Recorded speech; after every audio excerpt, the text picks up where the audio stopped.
नमस्कार, प्रभा साक्षी पॉडकास्ट में आप सभी का स्वागत है। आज के इस पॉडकास्ट में बात करेंगे कि इजराइल क्या बड़ा करने वाला है।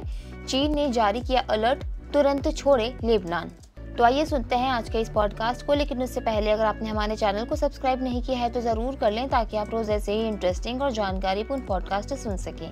हमास से सीज फायर के समझौते के बीच इजराइल ने लेबनान के पूर्वी बेगा घाटी में हिजबुल्लाह को निशाना बनाया और इस हमले में कई लोगों के घायल होने की खबर आई। अब इजराइल की तरफ से लेबनान में और भीषण हमले की आशंका जताई जा रही है। चीन की तरफ से अपने नागरिकों के लिए तुरंत ही लेबनान छोड़ने का अलर्ट जारी कर दिया गया है। इससे पहले भारत, अमेरिका, ब्रिटेन, फ्रांस ने भी अपने नागरिकों को लेबनान छोड़ने की चेतावनी दी थी।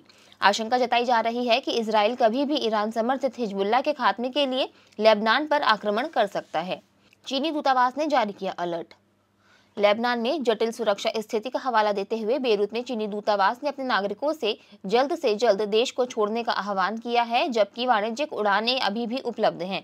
इजराइल के साथ सीमा पर तनाव बढ़ने के कारण विभिन्न देशों ने हाल के हफ्तों में लेबनान में अपने नागरिकों से वहां से हटने का आग्रह किया है। लेबनान में इजरायली हमले में खलील अल मगदा की मौत हो गई, जिसे फिलिस्तीनी फतह आंदोलन ने देश में अपने सशस्त्र विंग के नेताओं में से एक के रूप में वर्णित किया था।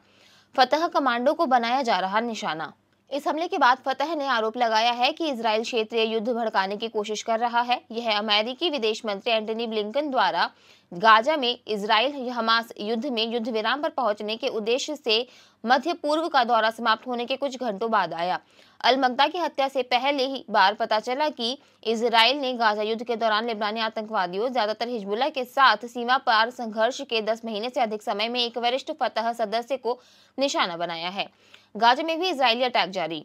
गाजा में इजरायली टैंक और ड्रोन हमलों में कम से कम 17 लोगों की मौत हो गई है। एक अस्पताल के कर्मियों ने यह जानकारी दी।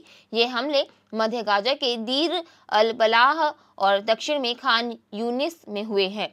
अस्पताल कर्मियों ने बताया कि अल बलाह और खान यूनिस में इजरायली हमलों में 17 लोगों की मौत हो गई। इस बीच लेबनान के हिजबुल्लाह ने बुधवार को 50 से ज्यादा रॉकेट दागे, जिनसे इजरायली कब्जे वाले गोलान हाइट्स में कई मकान क्षतिग्रस्त हो गए। हिजबुल्लाह ने कहा कि ये हमले मंगलवार रात को लेबनान में इजराइल के हमले के जवाब में किए गए। आज के लिए इतना ही। अगले पॉडकास्ट में किसी और मुद्दे पर देंगे आपको विस्तृत जानकारी। तब तक के लिए जुड़े रहें प्रभा साक्षी के साथ।